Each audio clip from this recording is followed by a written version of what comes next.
Suicídios. Lições Bíblicas Jovens. Meus irmãos, a paz do Senhor Jesus Cristo, Deus abençoe a todos, os nossos irmãos inscritos no canal Rascunho da EBD. Quero agradecer a todos por estarmos aqui. Nós estamos de volta aqui, canal Rascunho da EBD, para desta feita comentar a lição dos jovens, lição do segundo trimestre de 2021. Segundo trimestre de 2021, o comentarista é Natalino das Neves, e ele vai falar sobre a carta de Paulo, os cuidados de Deus para com o corpo de Cristo, os cuidados de Deus com o corpo de Cristo, e ela está toda embasada na carta de Paulo a Coríntios. Primeira lição é a primeira carta de Paulo à igreja de Coríntios. Segunda lição, a ação de graças pela igreja de Coríntios. Terceira lição, divisões na igreja. Quarta lição, a sabedoria divina. Quinta lição, o caráter da pregação de Paulo. Sexta lição, a imaturidade espiritual dos coríntios. Sétima lição, é Deus que dá o crescimento. Oitava lição, a impureza da igreja de Coríntios, repreensões e exortações. A nona lição, Paulo censura e a contenda entre os irmãos. Paulo censura e a contenda entre os irmãos. Lição de número 10. Lição de número 10, o seu corpo é membro de Cristo. Lição de número 11, Paulo responde às questões a respeito do casamento. Lição de número 12, da circuncisão e dos alimentos sacrificados aos ídolos. E a lição de número 13, a ceia, a santa ceia, o amor e a ressurreição. Portanto, teremos 13 lições de suma importância para a tratativa desta lição, E os objetivos aqui propostos primeiro, explicar a autoria e data e local, o propósito da carta, descrever o contexto histórico-cultural da cidade de Corinto e os destinatários da carta, e mostrar as principais características da primeira carta aos Coríntios, e assim sucessivamente. Então nós vamos ter aí informações contundentes, Segundo o texto bíblico, Paulo é o autor da carta aos Coríntios. 1 Coríntios, capítulo 1, verso 1. E o local foi aproximadamente 55 a 56.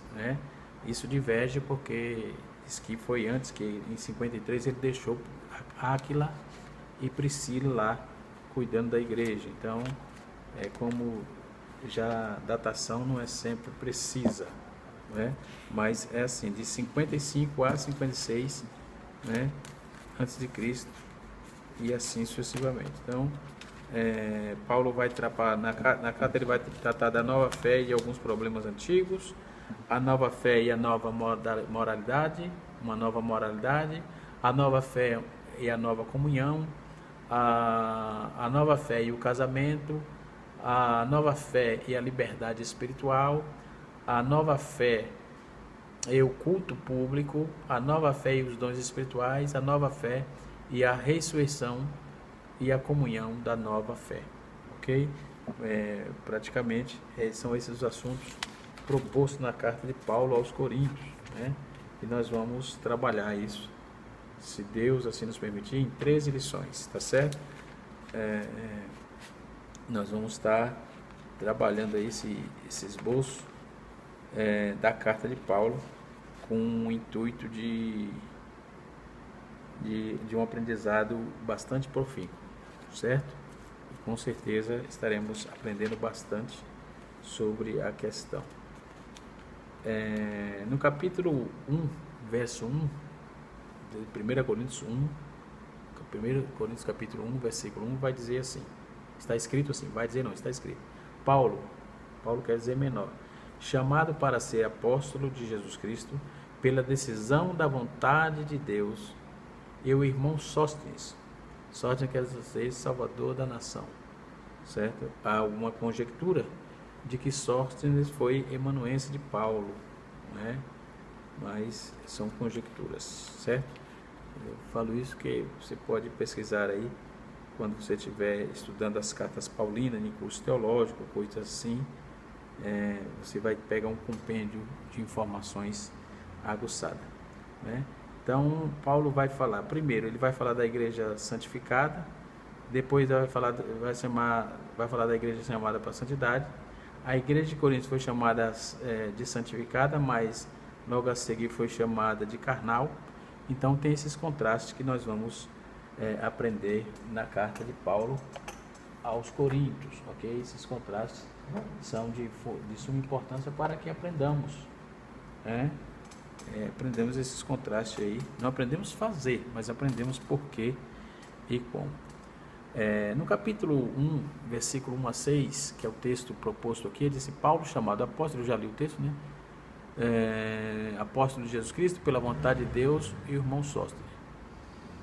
A igreja de Deus está em Corinto, aos santificados em Cristo Jesus, chamado santos, todos os que em todo lugar invocam o nome do Senhor Jesus, o Senhor dele e nosso. Graça e paz da parte de Deus, nosso Pai, e do nosso Senhor Jesus Cristo. Versículo 4. Sempre dou graças ao meu Deus por vós, pela graça de Deus que vos foi dada em Cristo, em Jesus Cristo. Porque em tudo foste enriquecido nele, e toda palavra em todo conhecimento. No verso 6 diz assim: como foi mesmo o testemunho de Cristo confirmado em vós, né? Então vamos estudar uma lição importante. Então vamos ver como Paulo vai tratar essa questão aqui, tá certo? E o primeiro título da lição, o tópico, aliás, vai nos apontar assim: autoria, data, local e propósito. O apóstolo Paulo é o autor da primeira carta aos Coríntios, certo? Ele ficou conhecido como apóstolo dos gentios, mas era um judeu, conforme Romanos capítulo 11, verso de número 1. Cidadão romano, também capítulo judeu, está em Romanos 11, 1, e cidadão romano está em Atos capítulo 16, verso 37 e 38. E cidadão da diáspora, influenciado pela cultura helenista, no caso, ou seja, cultura grega, Paulo também falava grego, conforme o capítulo de número 22, versículo 1 e 2 de Atos dos Apóstolos, além de aramaico e do grego e do latim. Então Paulo era um poliglota, podemos dizer, né? Então a religiosidade e a rigor, o cumprimento da lei fizeram um perseguidor dos seguidores de Cristo, pois acreditava que estava fazendo a vontade de Deus, conforme Gálatas capítulo 1, versículo 13 e 14. Tem muita gente assim, fazendo coisas absurdas, pregando coisas absurdas, querendo ensinar coisas totalmente disparates mental, coisa assim, e diz que está fazendo a vontade de Deus. A minha pergunta é: que Deus? Né? Então, todavia teve encontro com o Senhor Jesus Cristo no caminho de Damasco, onde entregou a sua vida a Cristo e perseguiu, e de perseguidor passou a ser perseguido por amor ao Evangelho. Atos 9, verso de 1 a 31. Né? Então Paulo, do que mais ninguém, constituiu assim a expansão do Evangelho, contribuiu, aliás, com a expansão do Evangelho no primeiro século. Né? Qual a ocasião e local e a data da carta?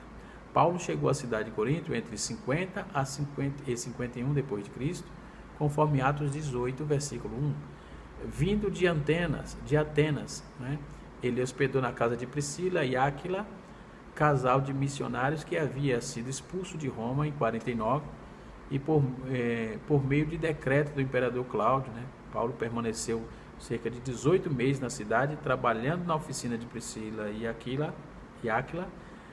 O que é que eles faziam lá? Fabricava tendas, né, pregando o evangelho, começando pelos judeus na sinagoga, onde sofreu aí uma forte resistência. Então ele passou a se dedicar à pregação do evangelho, a pregação aos pagãos, reunindo aí na cidade na casa de Turso. Ele reunia na casa de Tício Justo, que ficava ao lado da sinagoga, conforme Atos capítulo de número 18, versos 6 e 7.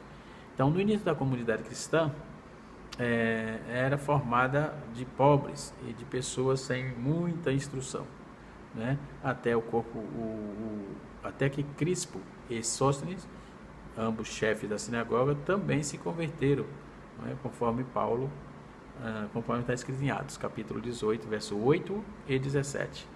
Então, a estadia de Paulo foi marcada por muitas tensões e conflitos, né? E essa situação provocou uma extensa interação entre Paulo e a igreja de Corinto, né? A primeira carta foi escrita quando Paulo ainda estava em Éfeso, no capítulo 1, capítulo 16, versículo 8 de 1 Coríntios, durante a terceira viagem, né? E existe carta aí que ela não está entre nós porque se perdeu, né? A primeira carta de Paulo, na verdade, propriamente dita, se perdeu, conforme o que estudamos, né? Não temos muita informação sobre ela, então ficou essa no lugar, entendeu? Então o propósito não existia propósito único para a carta, pois seu conteúdo evidencia algumas finalidades. Primeiro, orientar os crentes, depois que os familiares de Cléo comunicaram que havia contendas, né? Cloe, aliás, os familiares de Cloe comunicou a Paulo que havia contenda entre os irmãos. E segundo, tratar de vários problemas. Paulo, como eu já disse no início, a carta de Paulo aos Coríntios, a primeira carta, ela tem respostas, eles fazem perguntas e Paulo procura respondê-los na medida do possível, né? Na verdade, ele é muito abrangente, diga-se de passagem. Então, as brigas internas levadas no tribunal da cidade, né? E terceiro ponto era responder algumas dúvidas a respeito do casamento, conforme o capítulo 7. Responder sobre alimentação sacrificada aos ídolos, que era comum naqueles dias, sobre o comportamento das mulheres na igreja, o modo de celebrar a ceia, né? A necessidade na ordem do culto e as questões a respeito da ressurreição. Então, esse praticamente era o propósito de Paulo ao escrever a carta. Então, era uma congregação que tinha sérios problemas, era uma congregação completa de dons, mas era influenciada pela imoralidade sexual, dividida por facções, partidarismo, que arrastava aí ao tribunal, como eu disse, e levava vários os irmãos ao tribunal, causando escândalo. Hoje não é diferente. Quantos processos são movidos de irmãos contra irmãos? Lamentável, né? Mas é verdade isso aí, é verdade. Isso por território que não é seu, porque se briga por uma coisa que não é sua, se briga por igreja, se toma igreja, se abre isso, se abre, olha, é complicado, entendeu? Tá escancarado, irmãos processando o outro, tá difícil. E um dia desse na live, acho que foi sábado, uma live que eu fui convidado para estar trazendo uma palavra, para estar pregando, eu preguei sobre arrependimento. O povo precisa se arrepender, a igreja de Cristo precisa pautar a sua vida dentro do arrependimento, confessar a Cristo, receber o perdão e rever conceitos, né? E assim sucessivamente. Eu vou trazer um pouquinho da historicidade da cidade de Corintos, né? Aqui na lição tem quem foram os destinatários da carta.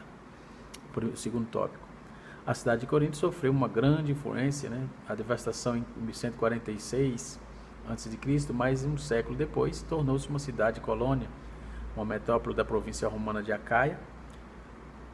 Na época que o apóstolo Paulo escreveu a carta, a cidade era sinônimo de riqueza, luxos, alcoolismo, corrupção, frouxidão moral, uma população heterogênea, né? Com mais de 400 mil habitantes.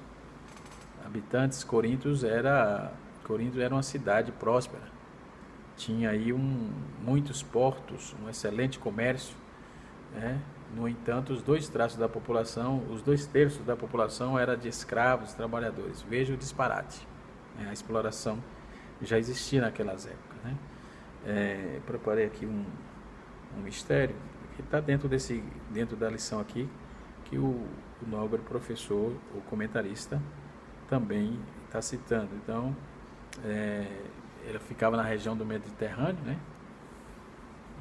Corinto ficava na região do Mediterrâneo, era num lugar estratégico, chamado de Istmo de Corinto, que ligava do continente grego ao Peloponeso, no caso, que era uma faixa estreita de terra que separava o leste do Mediterrâneo do mar Adriático, né? Então era, ou seja, por conseguir da Itália e da parte do oeste do Mediterrâneo, era uma rota direta. Através dela evitava uma viagem potencialmente mais perigosa e longa. Então, quando passava por ali, entendeu? Era chamado de Cabo de Malea, né? Cabo de Malea. Então, uma estrada pavimentada foi construída por volta de 600 a.C., 600 anos, para ajudar aí, mais tarde, para ajudar a transportar a carga de um lado para outro. Então, mais tarde, o imperador romano, de nome Nero, visitou a Grécia em 67 depois de Cristo, que deu início a um grande projeto de abrir um canal através do Istmo, né? Mas esse projeto não foi concluído naquela época. Então, a cidade grega de Corinto foi destruída pelos romanos em 146, né? Onde ficou aí em ruínas durante o século seguinte.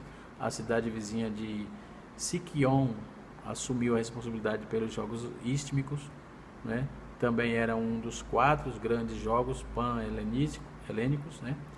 Que os gregos podia competir, sendo que os outros centros ficavam em Olímpia, Délfio e Nemeia, né?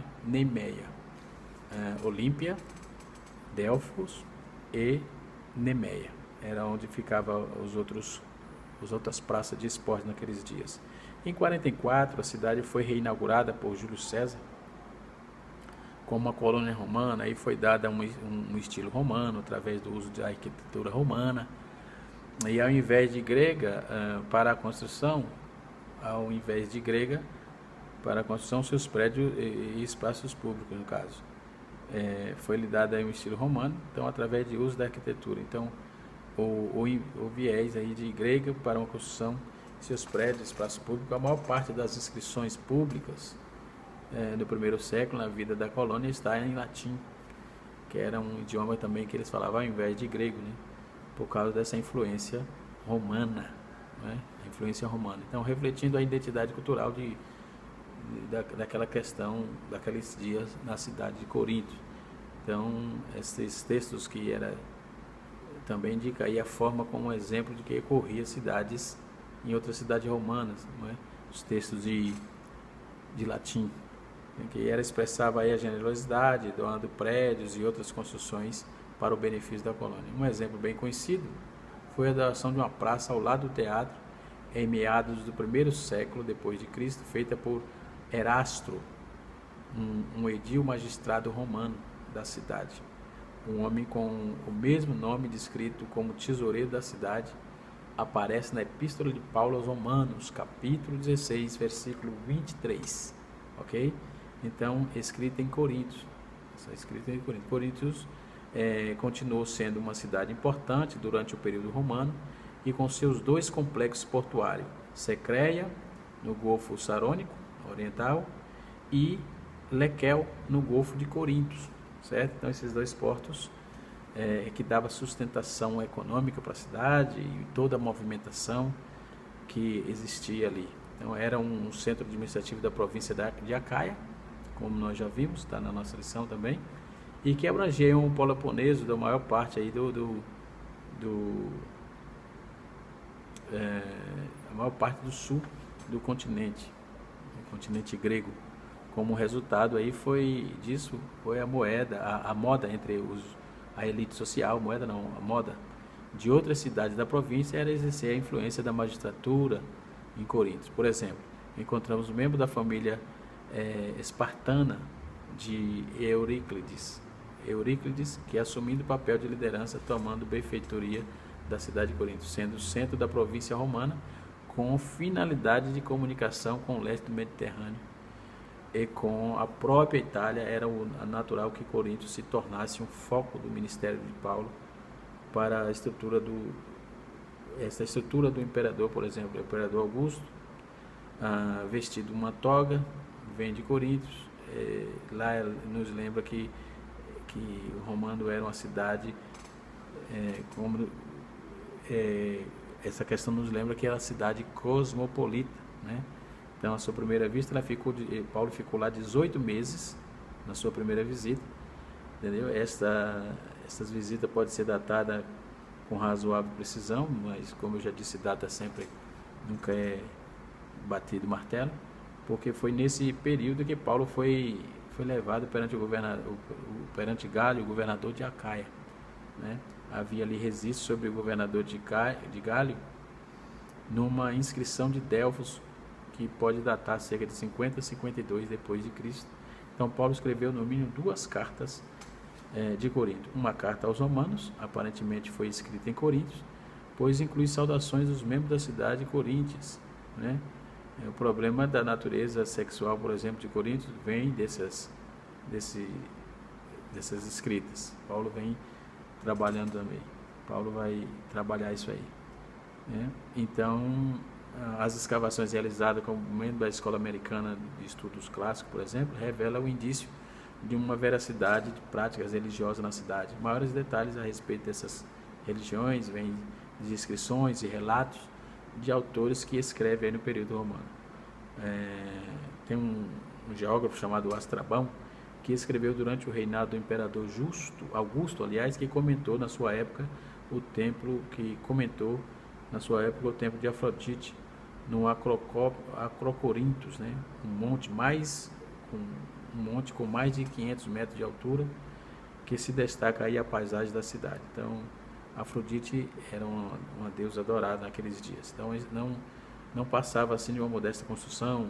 As grandes construções do período helenístico, né, que era dos gregos lá, desapareceram quando os romanos saquearam a cidade. Então, Afrodite era uma divindade muito importante para Júlio César e para o seu filho, né, o filho adotivo, que era o imperador Augusto, que alegava ser descendente da deusa Vênus, o nome romano de Afrodite, né? Então, a inscrição ao lado da foto que existia lá é o calçamento de Corintos.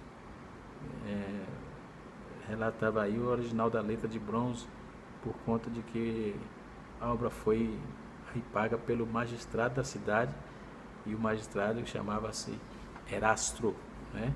E assim sucessivamente. Então, esse é um fator histórico, um resumo histórico aí da cidade de Corinto, né, que está também dentro aqui da nossa lição. Voltamos aqui para finalizar a nossa lição. Vamos ver aqui. Então, como eu já disse, Corinto era uma cidade próspera e tal, a comunidade judaica de Corinto foram expulsos de Roma pelo decreto do imperador Cláudio, né? Uma robusta comunidade de influência religiosa própria, com uma fonte de vida familiar fluente, do padrão moral. A comunidade judaica se manifesta contra a messiânica de Paulo. Então, houve aí aquele disparate. Os anciões voltados com a mensagem do apóstolo acabam por arrastá-los para ser julgado em um tribunal romano. Galho, procônsul de Acaia, o governador de Acaia, ele recusou aí a julgar o caso, por entender que era uma questão judaica. Então, ele não quis se envolver com isso, né? Paulo foi absorvido naqueles dias, né? Então, a igreja de Corinto, Paulo fundou, consolidou a igreja, né? Os primeiros membros eram provenientes da comunidade judaica. A maioria dos cristãos tinha origem vinha de ciclo pagão, simpatizante do monoteísmo judaico, não é? 2 grandes perigos ameaçavam a igreja naqueles dias. Primeiro, o legalismo, a salvação por meio da obediência exclusiva e certos regulamentos e costumes da lei. E segundo, o antinomismo. Antinomismo é a salvação vem pela fé e não era necessário se sujeitar a nenhuma lei moral, né? Ou seja, era uma igreja rica em dons, mas uma mistura espiritual, uma imaturidade espiritual muito grande, ok? Conforme eu já disse aqui nos comentários. E assim sucessivamente. Então, o terceiro tópico da nossa lição nos diz assim: as características As principais características da primeira carta de Paulo aos Coríntios. Primeiro, vários conflitos, diferentes questões doutrinárias provocam uma intensa troca de correspondência entre Paulo e a igreja de Corinto, como no cânon bíblico, por exemplo, existem somente 2 cartas, todavia foram escritas pelo menos 4 cartas, eu já tinha dito isso, né? 2 delas se perderam, conforme vamos ver em 1 Coríntios 5:9, né?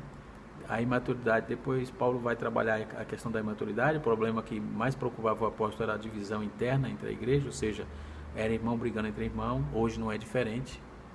Imaturidade espiritual, né? Então esse comportamento demonstrava a imaturidade espiritual da congregação. Tal problema perpassava toda a carta, porém recebe atenção especial aos 4 primeiros capítulos. O apóstolo tratou a questão da divisão de forma carinhosa, mas firme. Então precisa amar, sim, mas precisa ter firmeza quando vamos tratar situações na igreja. Glória a Deus. Então o contraste entre a loucura da cruz e a sabedoria do mundo, Paulo vai trabalhar essas propostas de forma muito objetiva, muito contundente, né? E assim sucessivamente. Então quando vamos trabalhar essa problemática, vamos ver que Paulo, nessa primeira carta, o apóstolo plantou a igreja de Corinto no final da sua segunda viagem, onde ele passou ali cerca de 1 ano e 6 meses, eu já falei isso, né, 18 meses, né, conforme está em Atos 18, e nesse tempo ele gerou crentes em Cristo. Depois Paulo foi para a cidade de Éfeso, na Ásia Menor. De lá ele mandou essa carta para Coríntios, né? Foi a primeira carta, mas certamente nós temos segunda carta, mas como eu já disse aqui também, o pastor Natalino também colocou um material muito importante, histórico, muita informação contundente. Gosto desse tipo de situação, foi muito acadêmica. Parabéns ao pastor Natalino, que tinha mais 2 cartas, além dessas 2 que se perderam, né? Não temos informação dela, né? Como também Paulo, quando vai falar lá em Colossenses, Paulo fala de uma carta de aos Laodicenses, e mandou os Laodicenses os Colossenses entregar a carta aos irmãos de Laodiceia, e pegasse também a carta de Laodiceia para que eles lessem também. Então era muito comum aqueles documentos circulavam sempre na igreja do primeiro século, né? Nos primeiros dias da igreja isso acontecia constantemente. Então ele escreveu em outra carta, porém não temos aí o paradeiro. Então quando vemos já Paulo vai dizer assim, Paulo faz referência a essa primeira carta, que ele vai dizer assim: já escrevi, já em carta vos escrevi que não vos associeis com os impuros. Esta carta que temos em 1 Coríntios é a resposta de Paulo a uma consulta que a igreja fazia a ele, né? Que a igreja fizera a ele. Quanto ao que me escreveste, é bom que o homem não toque em mulher. Ele vai tratar da questão do casamento, né? Então a problemática da igreja chegou a Paulo por meio, quando ele estava em Éfeso no caso, por intermédio de uma irmã da igreja, é a família de Cleo, que eu já falei aqui, né? Então, enquanto Cleo visitou Paulo em Éfeso, ela levou as informações da igreja, e havia muita coisa que estava em desacordo com o que ela ensinara.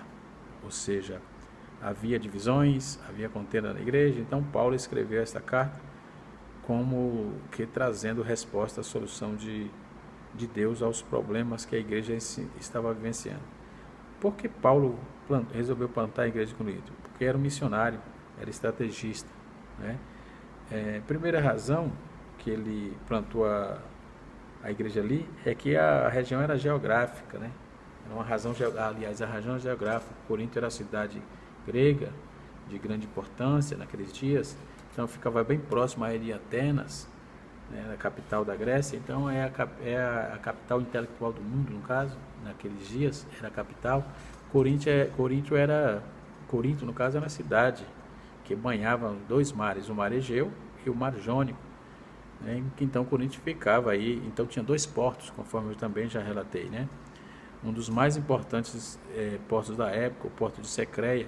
Portanto, a cidade recebia aí gente de várias partes do mundo, todos os dias.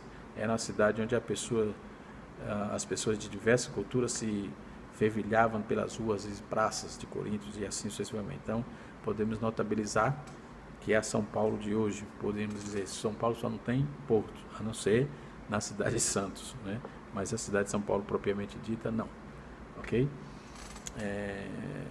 Então, praças que eles fervilhavam diretamente ali. Então, a cidade de Corinto, ela tinha um intenso intercâmbio cultural, era uma cidade cosmopolita, o mundo inteiro estava dentro dela.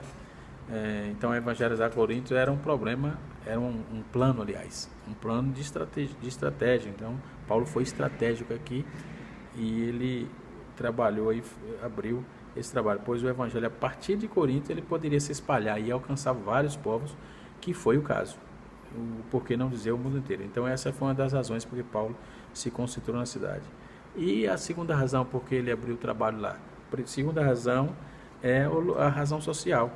Corinto era uma cidade grande, muito importante, era rica em virtude do seu intercâmbio comercial com outras cidades importantes, né?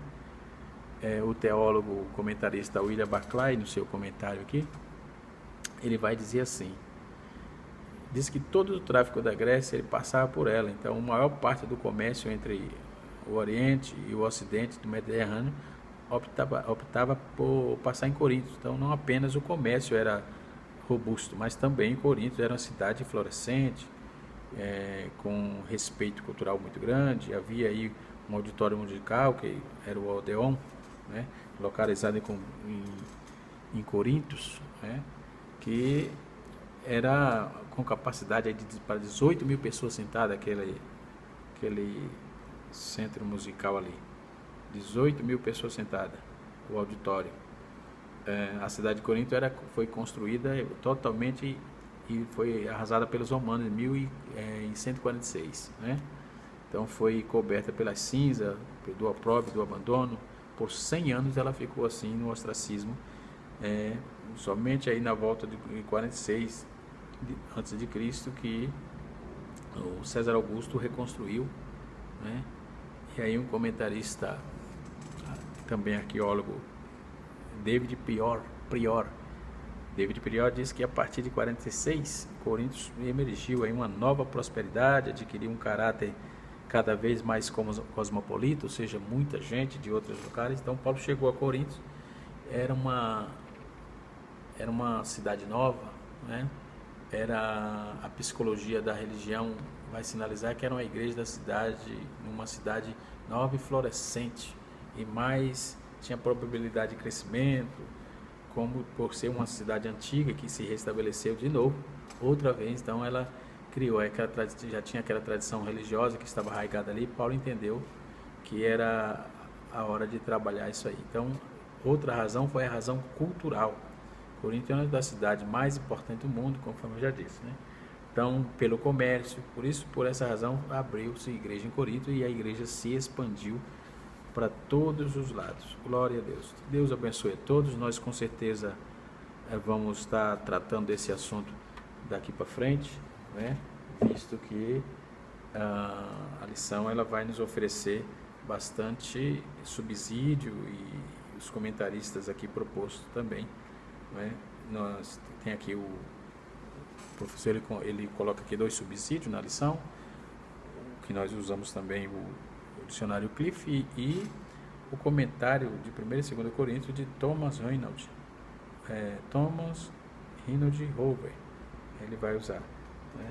Eu estou usando bastante esse aqui, muito bom. Comentários exaustivos de Freiberg Wang. Tem vários outros, né, que temos aqui, mas esse daqui ele é bastante esclarecedor. Tá certo? Que Deus em Cristo nos abençoe. Deus nos ajude, canal Rascunho da IBD, ensinando para transformar vidas, né? Que Deus abençoe os nossos jovens e até a próxima aula, quando estaremos estudando a ação de graça pela igreja de Corintos, tá certo? Muito bem, Deus abençoe e até a próxima aula, se Deus assim nos permitir.